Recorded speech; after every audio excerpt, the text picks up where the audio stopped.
castles dominated the medieval landscape, and Britain has some of the finest in the world. Today, most are decaying relics, many of their secrets buried in time.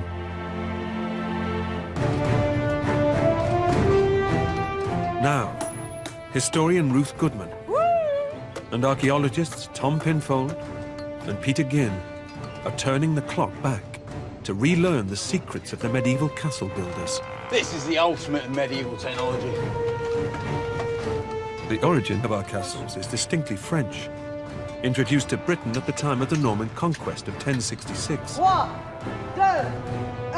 tirez! Here in the Burgundy region of France is Guédelon Castle, the world's biggest archaeological experiment. A 25-year project to build a castle from scratch, using the same tools, techniques, and materials available in the 13th century. It's a lot of hard work at the coalface, because this is industry. For the next 6 months, Ruth, Peter, and Tom will experience the daily rigors of medieval construction. Drop down. Yeah. Yep. And everyday life. Looking really good, you know. How workers dressed and ate. You can really smell your food, Ruth. And the art of combat. This is the story of how to build a medieval castle.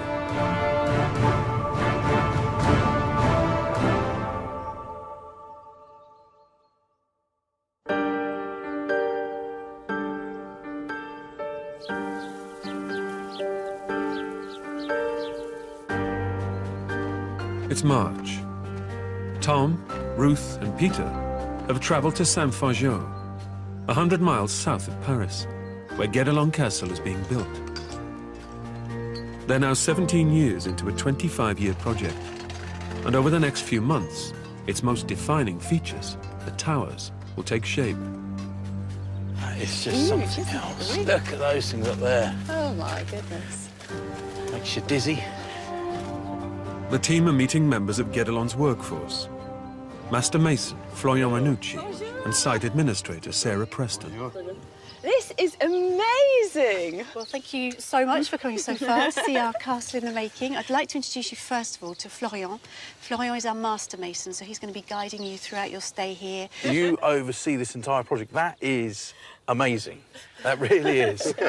Well, it's really simple. I have to know very well the castle. But you're almost like the puppet master. You have the people working in the quarry, the people working as masons, the carpenters. You've got to control everyone. Well, I prefer the image of a musical conductor. We have to be in the same time working. This is very important. The rhythm Find of the work rhythm. with them. Yeah, the rhythm. So it's like music. Well, if you're the conductor, and you've got the strings over there, and the percussion over there, and the timpani over there, I can play a triangle.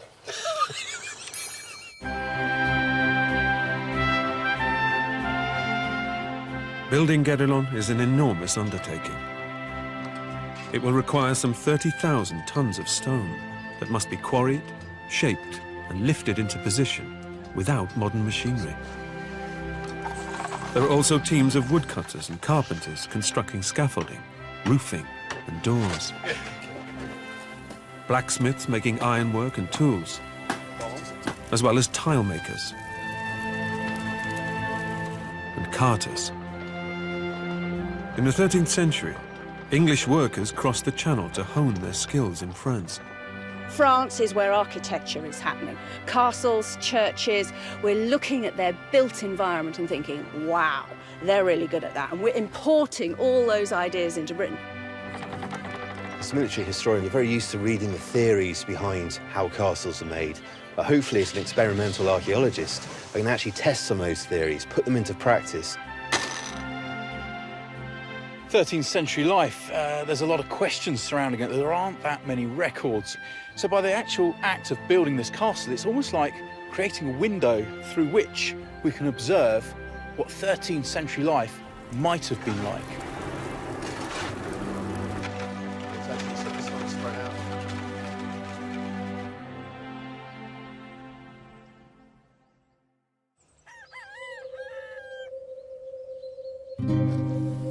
Building a medieval castle began with a wooden model.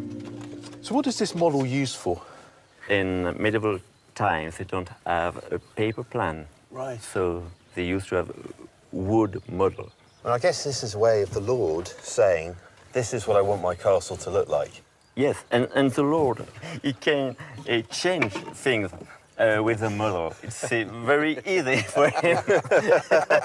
So I suppose a medieval building sites like you have here, you can easily have over 100 masons. They all can look at this and know the angles they need to be doing and the wall that they're working on. Guédelon's design is typical of the 13th century. Many British castles, such as Harlech, Conway and Carnarvon, have a similar layout. Castles were not only for defense, they were a show of strength, a lord putting his stamp on the landscape. Inside the walls there were grand houses, with great halls, kitchens, and even chapels. A thick wall surrounded by a dry moat protects an inner courtyard, which itself is protected by 6 towers. Wow, this is the Great Tower. This is what Florian wants us to work on. When completed, the Great Tower will be almost 30 meters high, providing a lookout for approaching enemies. And with walls 4 meters thick, it's the castle's ultimate stronghold. So if we were the wall, If I stand here, I'm inside. you're inside. That's 4. I mean, that's massive. It just brings home how many tens of thousands of tons of stone will be in this castle when it's finished. Back then, the only way of transporting stone over land was using horse-drawn carts. Minimizing the distance it had to be moved was paramount. So, like many castles of the time, Guédelon is actually built in a quarry. In the quarry, we have the sandstone, the primary building fabric. We also have the sand and the water. That can be used to make the mortar.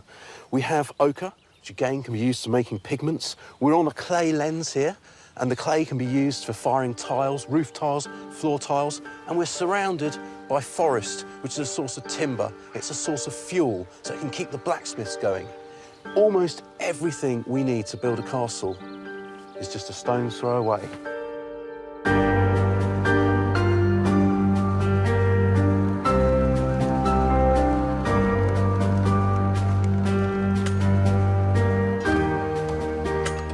The boys are put to work extracting blocks of sandstone under the watchful eye of a stonemason who's worked here for 16 years, Clément Girard. The first job, le premier travail pour vous, c'est de faire des petits trous dans la pierre. Make the small stone. It's very difficult. You learn it. Minute de travail. Clément's teaching the boys how to cut huge stones from the quarry into usable building blocks, using just a hammer, a chisel, and a wedge. I don't think I've got the skills to do this. I'll give it a go. Pressure's on. I'm glad it's you and not me.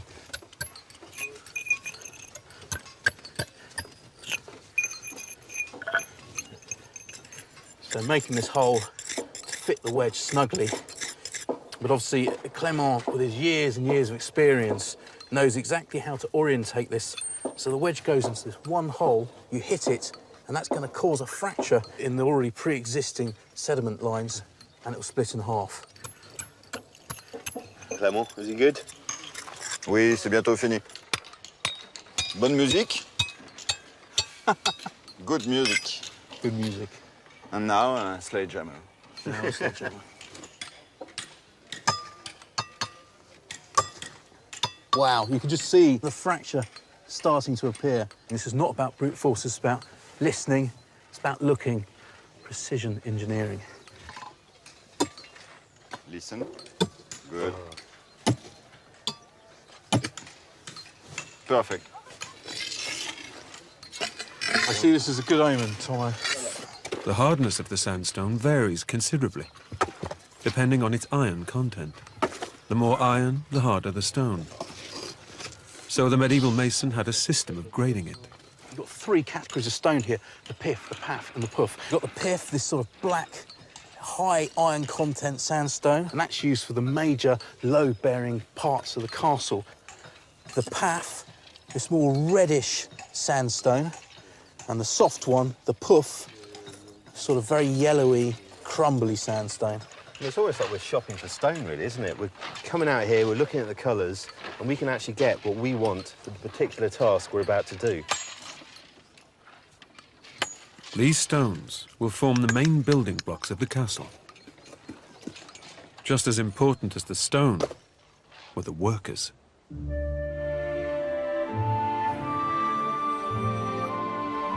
In the woods surrounding the castle, Ruth's setting up home.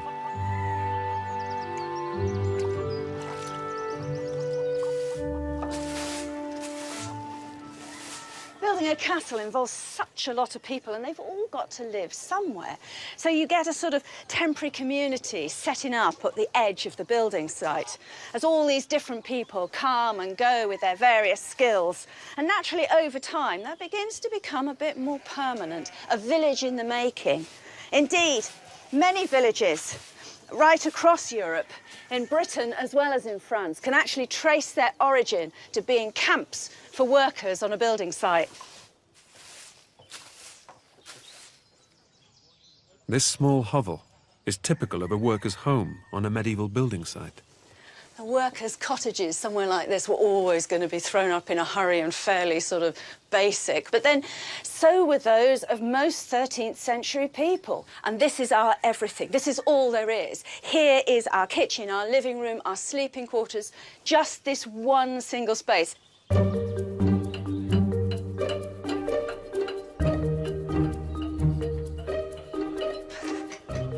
Oh, look, marvellous. Off-cut limestone, this will do perfect. The centerpiece of every medieval home was the fireplace. The fire was not just used for cooking, it also provided heat and light. In grand houses, obviously, they sort of like cobbled this whole area. But we know from lots of archaeological digs that ordinary houses, it's just a patch on the ground. And also, I use a couple of bigger stones to balance pots on a bit.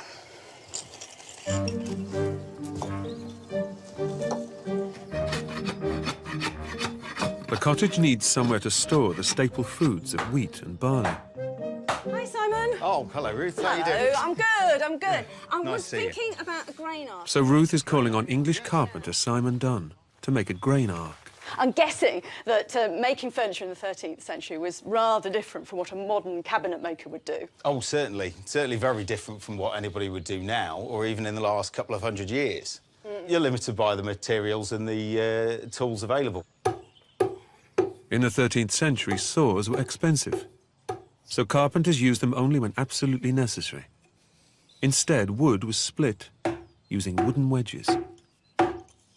Whoa, wow, look at that. Split all the way around down to there. Yeah, and then turn it over and work a bit further down. Gosh, this is faster than sawing, isn't it? Oh, absolutely. There we go. So that's in two. Simon splits the wood again to produce planks.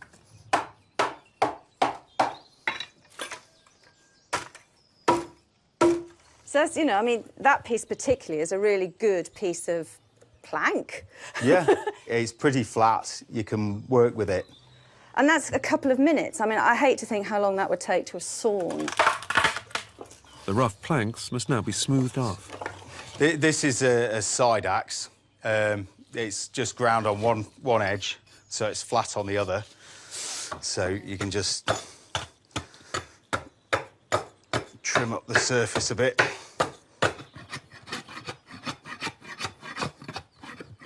You can more or less use an axe like a plane.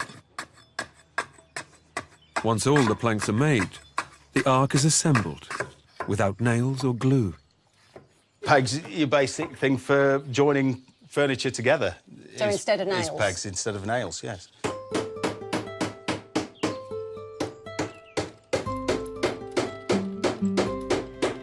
So there are some things you do need a saw for.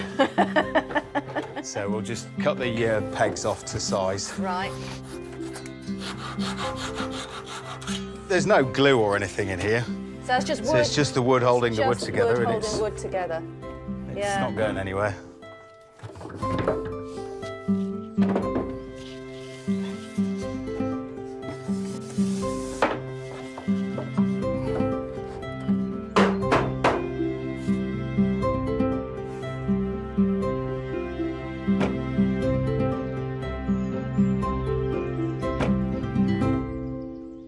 So, are you happy with that then? I'm happy with Is that that. going to do the job? It'll do the job.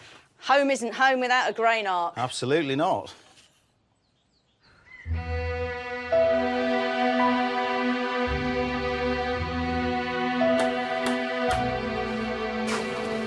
Water was another vital resource for the building of a castle, and hundreds of gallons would have been used every day to make mortar alone. So castles were always built near a plentiful supply. Tom and Peter have been sent to repair the castle's well. To hoist the bucket, it needs a new rope and pulley. How deep do you reckon that is? If we're going to make rope. I reckon it's 10 metres down, give or take a metre. But I suspect they sunk this to a depth where they're never going to run out of water. Exactly. It's crucial for defence. It's crucial for life inside the castle once the castle's operational. You need to have that constant supply, and obviously we need it now for our building. You're on rope. I'm on pulley. Peter's commissioning a pulley from wood turner Gary Baker. Well, the first stage is to select a log. Yeah. And the pulley's going to be in this direction, OK? So you couldn't just cut a live section through a log and just do that as a pulley? That would never work. Really? The problem with the end grain, it shrinks at different levels and it's just going to split apart. Right. So we're going to follow the grain this way. We're just going to rough chop it.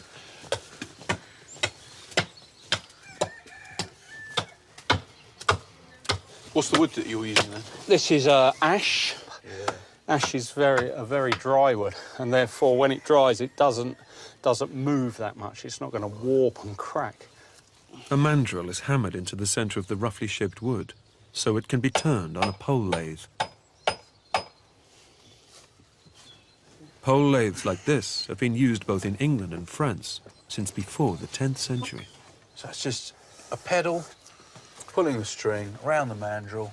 Yeah, onto and a flexible pole. And the pole, basically, all it does is lift the pedal back up. The roughly shaped ash is turned to make a cylinder.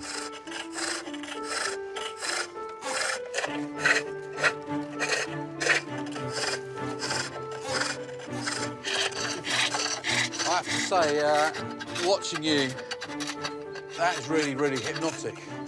But it looks knackered. It is. It's like the gymnasium, medieval gymnasium. But you do get fit.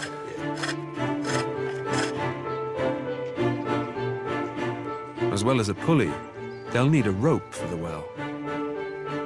Rope is essential on a medieval building site to lift loads and bind scaffolding. Tom's commissioning a rope for the well from the castle's rope maker, Ep01. First, he lays hemp yarns along the rope walk to form 4 strands, each with 14 yarns. I can definitely see why this is called a rope walk. All we seem to do is walk up and down.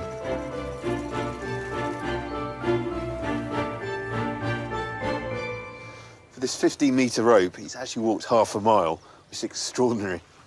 The 4 strands are now complete. Next, they must be twisted together. First stage of the twisting will actually reduce the length of these strands by about 10%, so that's about 1.5 metres. So I'm estimating that's about there. When the traveller hits this mark, Yvonne knows the rope has been twisted the optimum number of times. Very slowly, the traveller's moving in, but with each turn that Yvonne does, we get something that I see as being rope.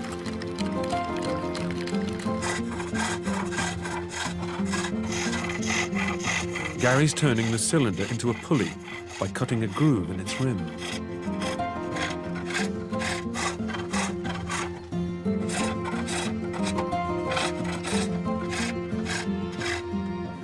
kick it off. There we go. It's so smooth and so fast.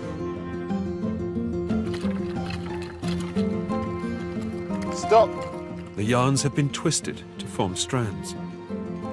Then the strands are twisted in the opposite direction to form the finished rope.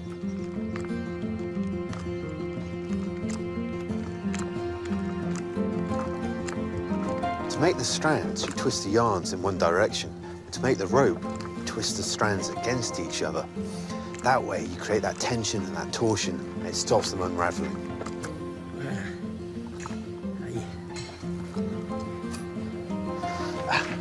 Merci beaucoup. C'est terminé. C'est parfait.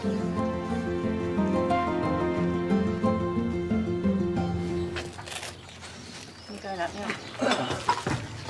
Try thread this through before you haul it up. Now Ruth and Peter can fit the pulley and rope to the well in the castle's courtyard. You know, traditionally, this is where people gossip, don't you? Standing round the well. Well, still is. Standing around the water cooler. Drop it down. Yeah.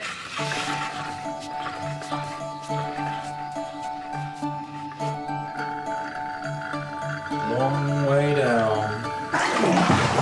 Okay.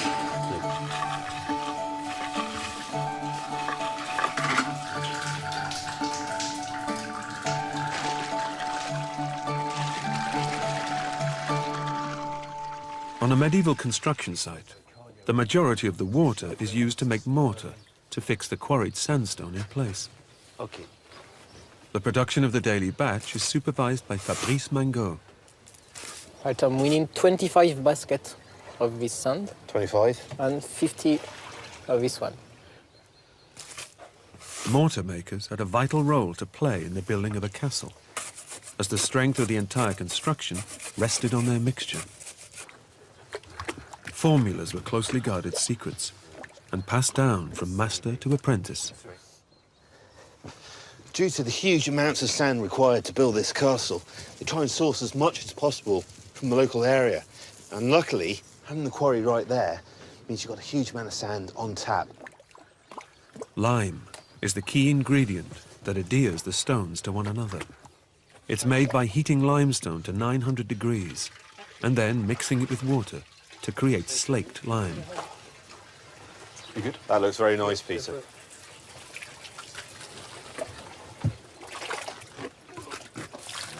Right now, I think the experience is showing for the French guys. They're really putting me to shame.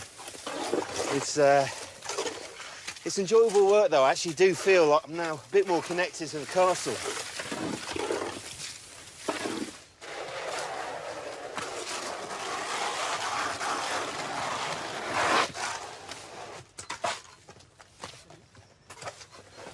You like being clean, don't you? Well, to be honest, Peter, some of us just get on and work. And like you, who seems to roll around and every bit of building material you can. Suits you, though. It's just that natural magnetism. You can tell all that grey hair is actually lime water. Oh, dear. It's actually just stress from working with you.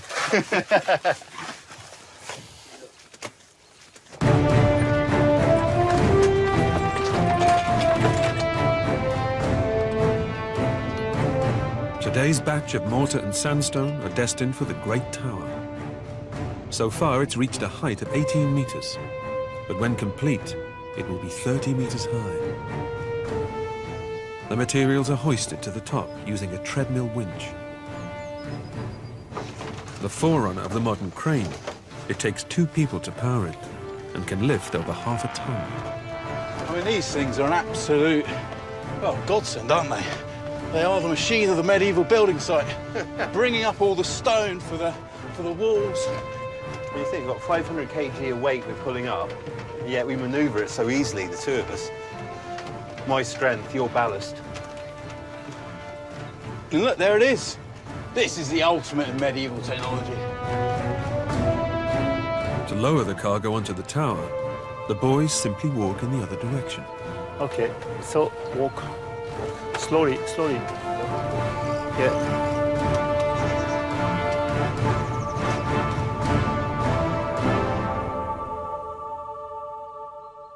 So this is our stone, the sandstone from the quarry, and it will be graded into 3 lots, isn't it? The pith, the paff, the puff. That's pith, isn't it? That's Yeah, quite that's hard. the hard. That's paff. That's the medium. And there'll be a puff in there somewhere. That looks like puff. Get some of these. The pith, that very, very hard sandstone, that is used for facing, for the structure, for the external walls, whereas the paff and the puff, that's used to infill the walls, tie it all together.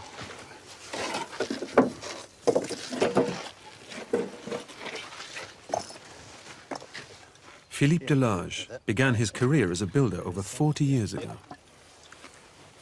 For the last 10 years, he's worked at Guédelon, where he's perfected his skills as a stonemason. You are going to lay the mortar, but don't crush, just like this. If you were bricklaying, you do it that way because it's got a flat surface, but the stone has to go in and the mortar has to go up into the stone. Yeah. So don't flatten it. OK. Yeah. One of the biggest challenges is ensuring the walls are absolutely straight. The integrity of the entire tower depends on it. The solution is simplicity itself. A lead weight on the end of a string, known as a plumb line. On the scaffolding here, you'll notice there's about a 2-inch gap, so you can get your plumb line down there and make sure the wall's absolutely straight, because if it's not, tower starts going like that, it'll start going like that. Most of these medieval tools and techniques have been around for millennia and are still used on building sites today. Yeah. Like that? Yeah, like that. Just doing the rubble infill to the wall. So we've got the facing stone, the pith, the hard stone, and that is laid horizontally, so the grain runs as it is in the ground. Which, if you imagine a book, if you lay a book horizontally and you stand on it, it will support your weight, whereas if you lay a book vertically and you stand on it, it will collapse. However, the infill, that actually gets laid vertically, so the grain is going in the opposite direction. And that's because they're all stacked against each other and they push against each other around the tower, making this absolutely solid. All the tricks of the trade. Where's that mortar, Peter? Already in the wall, Tom. Already. Good.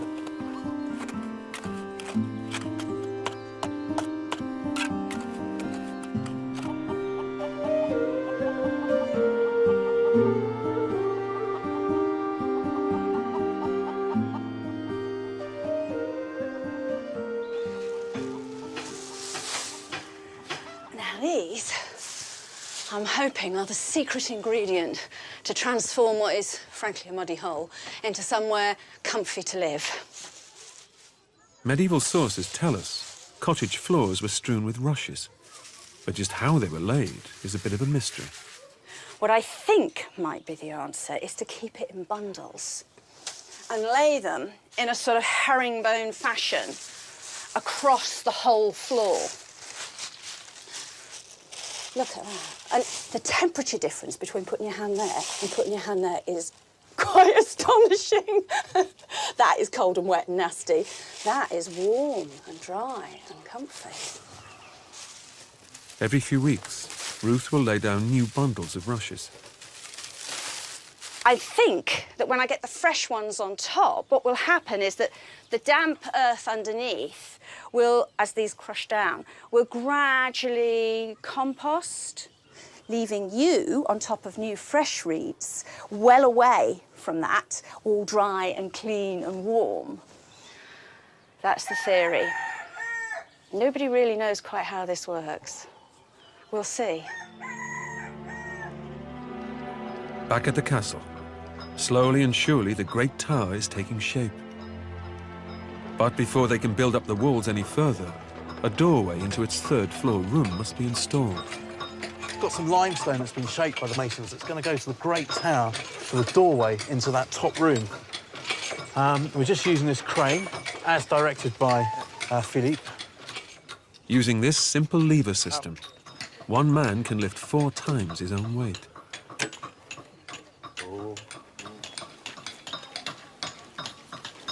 There you go. Yeah, it's okay. It's then raised up the tower using the treadwheel crane. I can see it coming up. Here it comes.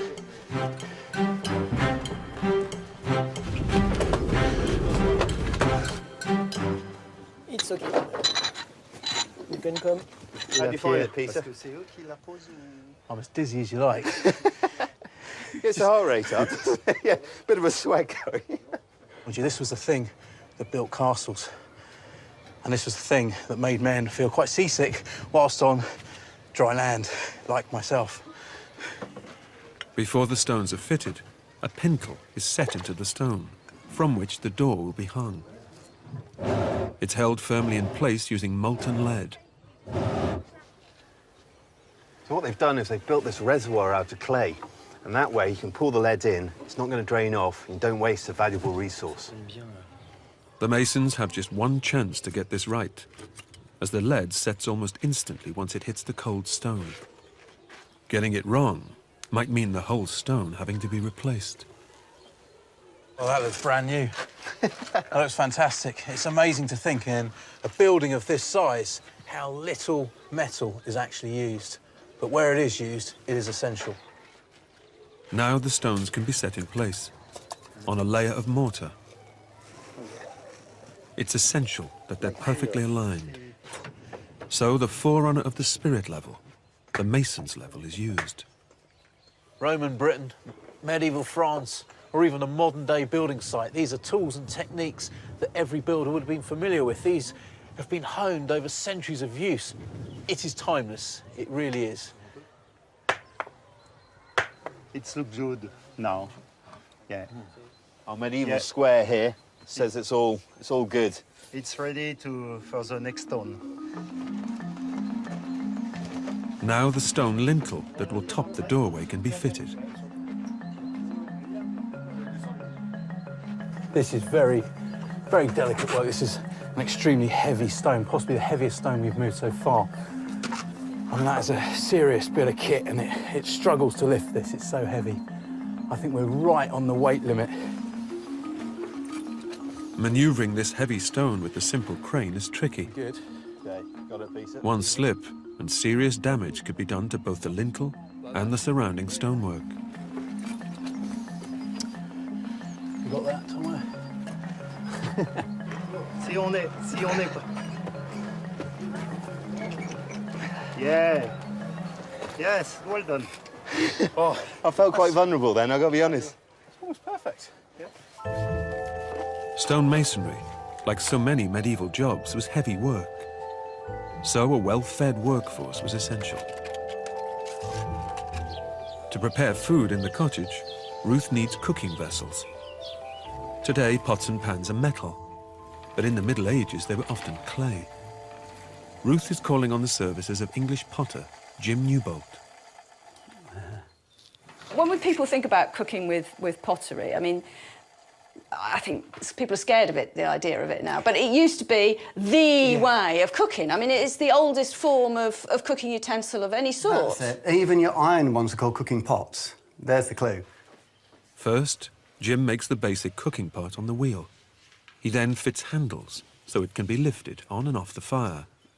And what I'm doing is extruding the clay. Stretching it out. So it means that as you pull the handle, it creates the grain. Like So it's wood. going to be stronger than if it was just squashed together. squished together. Clay is heavy and difficult to transport, so potters sourced it from as near to home as possible. Where do you get your clay from, then? From as close as the side of the road as you possibly can. That's a pothole. One way you could lose a wagon and team into it. That's fabulous. You pull over. It's a hole where you've dug clay for pots. It's a pothole. You pull over to let another wagon pass and glance past. Whoa, you're Where's it going to going? go. Next, Jim reshapes the base of the pot. So what shape is best, then, for fire? For cook pots on the fire, big round bottoms. Right, you want no sharp corners. No, it means that the heat moves around the outside of the pot. And then with a sharp-bladed knife, we start taking off the edge there. As long as the pot's made evenly, it'll work better Right, on so the if there's fire. big thick lumps somewhere, then That's you're going it. to have problems around that. I'm flaring it out. The round bottom means it won't sit on a flat surface. So the medieval pot often had legs. There's the cook pot.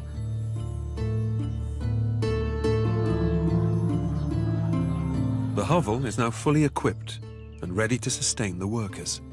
This is perhaps the most important thing in it. This is our larder, our fridge, our pantry, our food supply, a grain ark. Lovely, isn't it? There it is. This is the mainstay of our diet. This is our main food. It's the starch, the bulk, and it's also the source of any beer or ale we might drink.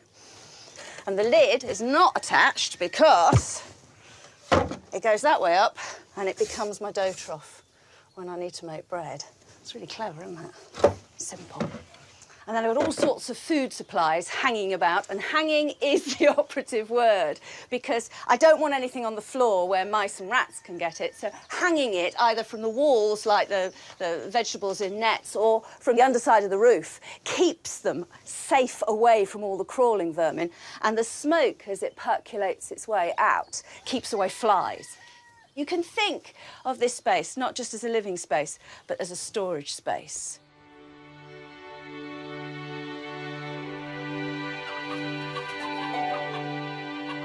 After a day's work, the boys have returned to put Ruth's experimental rush floor to the test. You've spent all day working on the castle, you're tired, just come back. I mean, this is insulating, it's cushioning, it's quite not as comfy. bad as you think, It's not as bad as you think, is it?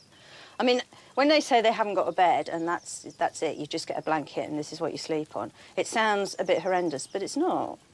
It's all right. It is a tiny space, though, to live your complete life, just one little space like this, isn't it? Yeah, as a whole family. I'd much rather... Well, you say it's a tiny space to live your entire life. I mean, I'd rather be in a small space like this and get the heat in. You know, it's an easier space to heat.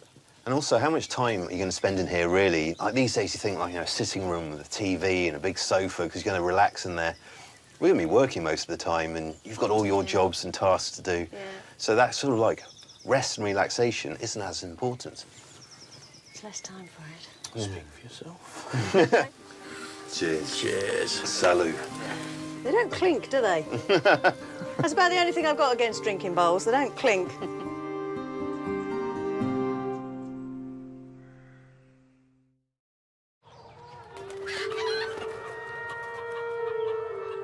It's morning, and the team are getting ready for work.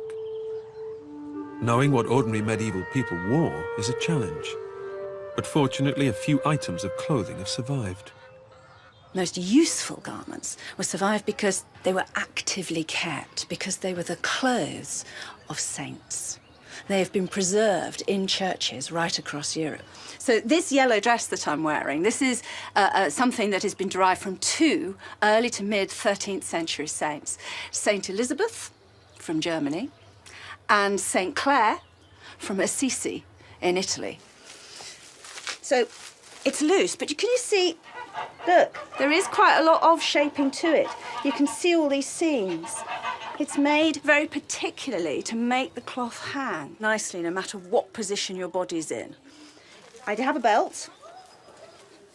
However, it's not to give you a waist, but it's all about creating an attractive drape of cloth. I tell you, it's the most comfy thing I've ever worn. It is faintly ridiculous, I think, that medieval underwear is as big as this. I think, obviously, for Tomo, that's probably an appropriate size, but both myself and Ruth could fit into these. Oh, they feel a bit like a pair of 1950s football shorts, although, in the light, vaguely see-through. And then we've just got the hose, single-legged hose at this stage. But this is very similar to kind of, I suppose, stockings and suspenders. However, if they were sewn onto the pants, pretty soon you'd have a pair of trousers. You kind of see where the evolution of clothes comes from. Ruth's headwear is inspired by the medieval queen, Eleanor of Aquitaine. And as she got older, she decided that her chin was sagging a bit and she wasn't looking quite as lovely as she did. So she invented a barbette, which goes under the chin and onto the top of the head and pins there. And then with a barbette, you always wear a fillet. And this is fillet, it's just another band sewn into a circle. And you wear that almost crown-like on top. It's a very 13th century look. So that's it. My French look.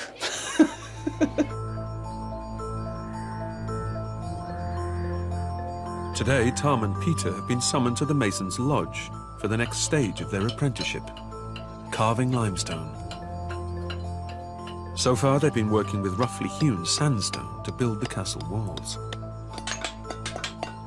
But for more intricate features like arches, windows and stairs, limestone was preferred, as its fine grain meant it was quicker and easier to carve. We need for a chapel tower a lot of stone having 10 inches. First, the boys used their splitting skills to create rough limestone blocks under the supervision of stonemason Abdelillah Abid. The wedge is in. Now you can try the big one. Yeah, the big hammer. Perfect. Oh, good. Okay, very good. The rough block is moved into the mason's lodge onto a platform known as a banker, ready for the skilled job of shaping it. How many? 10. Yes, very good. Decent. You remember. Facing a stone was a basic skill that every stonemason would have had. First, the edges are cut using a pitch. And the hammer. Angle about there. Yes. Yeah. Actually, you have to do it in one time. One time, yeah. One swing through. And you have to follow it now. Like a follow through. Okay. Very good. A stonemason would have learnt under the watchful eye of the master mason. I don't want to hear this. This is a bird. Tack, tack, tack, tack, tack, tack. The stonemason is rhythmical. Yeah. Or quick. But it is always the same. You can do very rhythmical.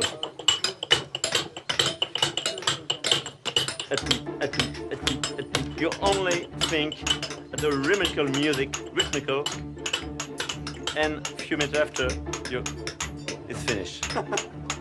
Okay? Yeah. Stonemasons were paid per stone carved, so the quicker they worked, the more money they would earn.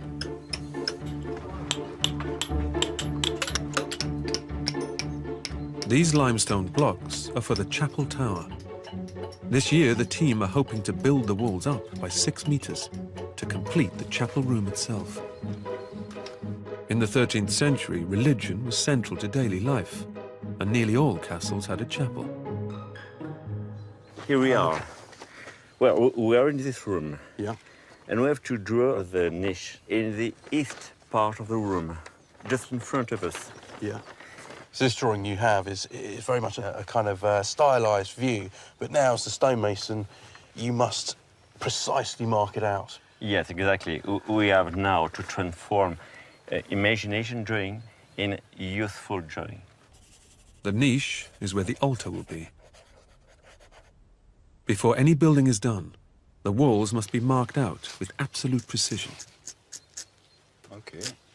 This is a continuing the curve of this wall. The altar niche must be in the east of the tower. So Florian is marking out the east-west axis using an ingenious medieval tool. I absolutely love this. It's a horn, we cut off the end. That's been tied to a piece of string, which is wound round an axle, and it is encased in ochre powder. I mean, the same ochre that we find in the quarry. When you pull the string up and snap it, it hits the ground, thus shedding the ochre and leaving an absolutely true straight line. And these, they've been around for millennia.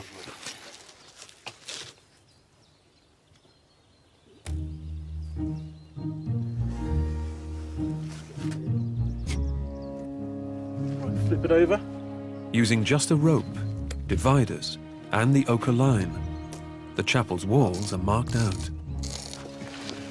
To reach this first-floor chapel, a limestone spiral staircase is being built. To design it, Florian and Tom have come to the tracing floor next to the stonemason's lodge. The tracing floor was the nerve center of the medieval building site, where the master mason drew full-scale plans. Bonjour Clément. Bonjour. Bonjour. Bonjour. Bonjour. Using a compass, the circumference of the spiral staircase is drawn, actual size. This is an apprentice job. Always the apprentice, never the master.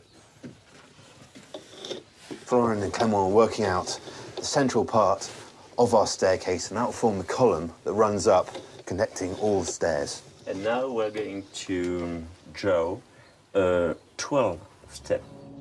For the medieval mason, geometry was the jewel in the crown of their art. Using just a compass, angles and shapes could be accurately drawn to within a degree, with perfect symmetry. Here, Florian divides the circle into 6 equal segments, which are then subdivided to create 12 steps. Now we have the steps. We can try the steps in the drawing first. I mean, this is a fantastic way to actually make sure, before you start cutting stone, wasting materials and time, that they work. You can see there, they're bigger than my foot length, so that's workable. Now we need to finish one step. Because all the steps are the same, Florian needs to make just one template. This is a precision job now. You mess this up, you're going to mess up your stone in the castle.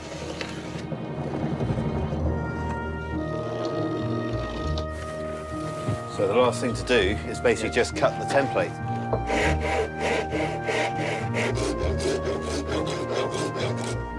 Sorry. You're done for you. Thank you very much. We've got our template now, placed on top of our large piece of stone. We're marking it out with a bit of slate. Magic. There it is. Now it's ready. Just cutting. Just cutting. 5, 10 minutes? 2 or 3 days. 2 or 3 days. You can hear how good quality this stone is by the ringing sound when Clément hits it. And I think that's why, to be honest, I'm standing here and not actually being allowed to do anything. Ah, I lie. Right line. Righto. An apprenticeship for a stonemason would have been about 7 years. But to be honest, as Clément says, it's actually a lifetime. You're always learning. And Peter and I haven't been here long. And, you know, there's just so much to take in.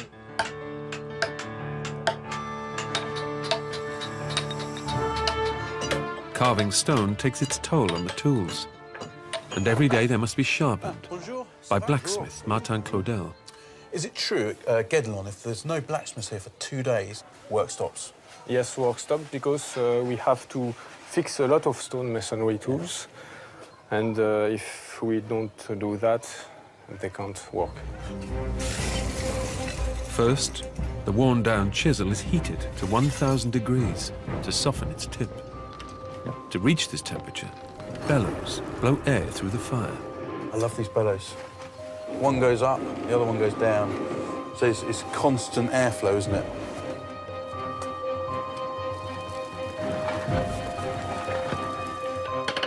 Martin draws the chisel to a point on the anvil, then sharpens it using a file. But the chisel tip will be blunt again in no time, unless it's hardened. Hardening is one of the great discoveries of the ancient world, achieved by heating the metal, then quickly quenching it in water. As it gets hot, the metal changes color, and this tells the blacksmith how hard it will be once quenched. Too soft and it won't cut, too hard and it will shatter. To carve stone, it must get yellow hot. He watches for the colours appearing on the surface of the metal, the blue, the red, and most importantly, the straw yellow at the very end.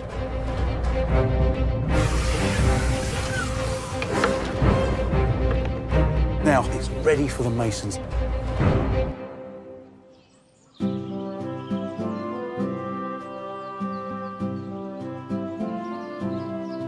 There are few clues as to how ordinary people lived day to day in a medieval village.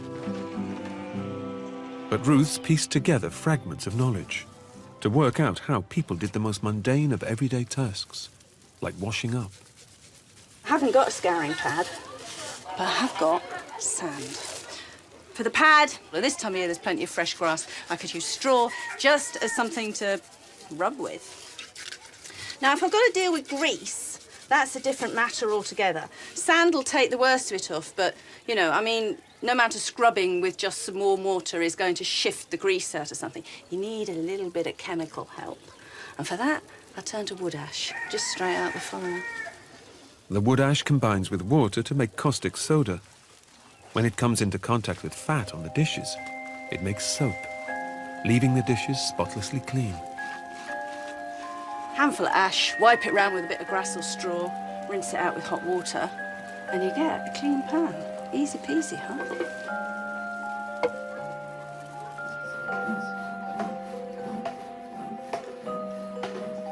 Knowing what peasants ate in the 13th century is also a challenge.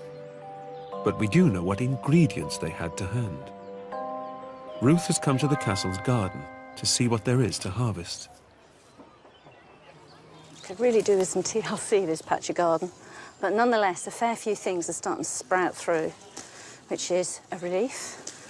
So I've got parsley coming through here, and a number of other things that you might think of as weeds, and indeed they are weeds, but are edible. There's a lot of land cress with this little white flower on. So that's quite bitter in flavour, but, you know, anything to give a bit of bite. Plants that we now consider weeds would also have been used.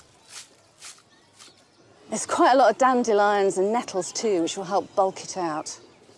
Wheat and barley were also essential ingredients. Flour was expensive, so workers ground their own, using a device that has been around for 10,000 years. The quern. This is the sound of the past. A rotary quern like this is estimated to require about an hour to an hour and a half's work every day. This is the daily grind. You pop a handful of grain in the centre, barley in this case, and off you go.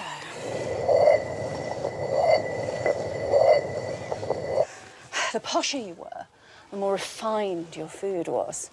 And ordinary people often made do with food that was really quite coarse. And you can see that in people's teeth when we're dug up archaeologically.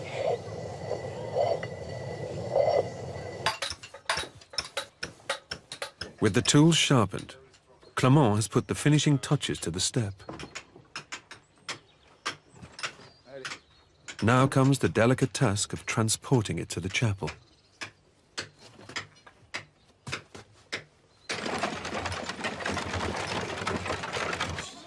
Looks like your step's arriving. Well, I say your step. The step is winched up the castle wall, using only manpower. Ready. So Break off.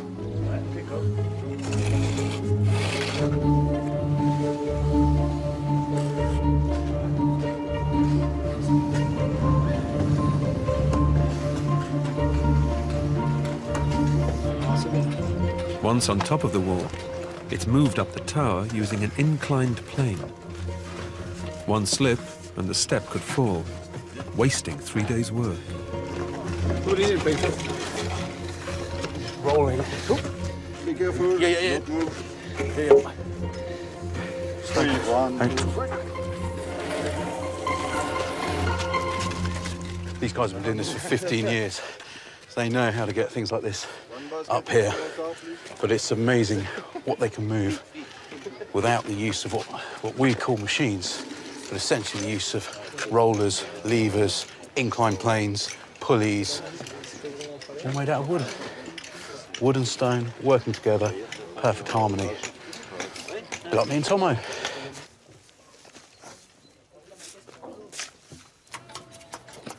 Do you want to nip down first, Ruth? Okay. Each step must be absolutely level, or else the staircase will veer to one side. A mason's level and plumb line are used to ensure it's perfectly positioned.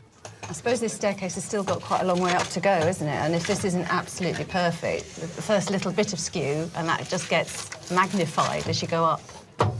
But carrying anything up here, or, God forbid, fighting your way up here, it'd be really difficult, wouldn't it? Yeah. Tomo's not stuck down there, is he? Wedged.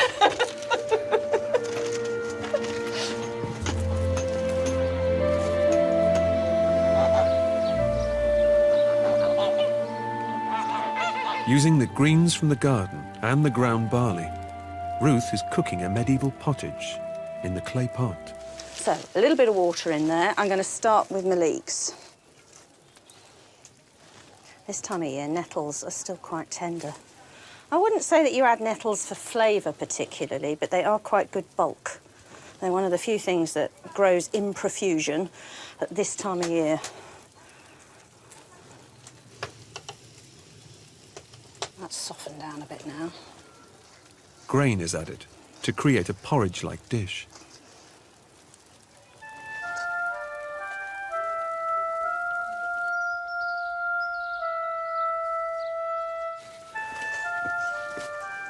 Hello, Ruth. Oh, you're back. How was it today? It's going very, very well. It's amazing how the whole thing is... It's all in two-dimensional layers. They're But like- then you they're like see, cuts yeah, a through. third dimension appear, such as the doorway that we've been working on, put the lintel on there. Suddenly, wow. Gives me a real feel, too, of just how much impact such places must have had on people. You know, if everybody's living in this sort of little tiny one-room, hearth in the centre, low building, and then there's that funking great thing up there, it's quite a shock to the system, really, isn't it? I mean, it makes a huge impact. Well, this is a period when these great, like, military buildings, religious buildings are starting to rise up and really make an impact on the landscape. The team are also getting used to the simple medieval food. This is a triumph. This is an absolute triumph. For barley and vegetables, it's not bad. You're a hungry man, you've been pounding all day at the stone, walking on the treadwheel, anything is good to eat. It's not exactly easy either, grinding the darn stuff. I bet it's just as hard work as pounding away all day in the quarry. There's no easy jobs in the medieval age. No, there aren't, are there? Next time, defending the castle with crossbows Nice. and architecture against the most powerful weapon of the age, 3, 2, 1, tirez! the trebuchet.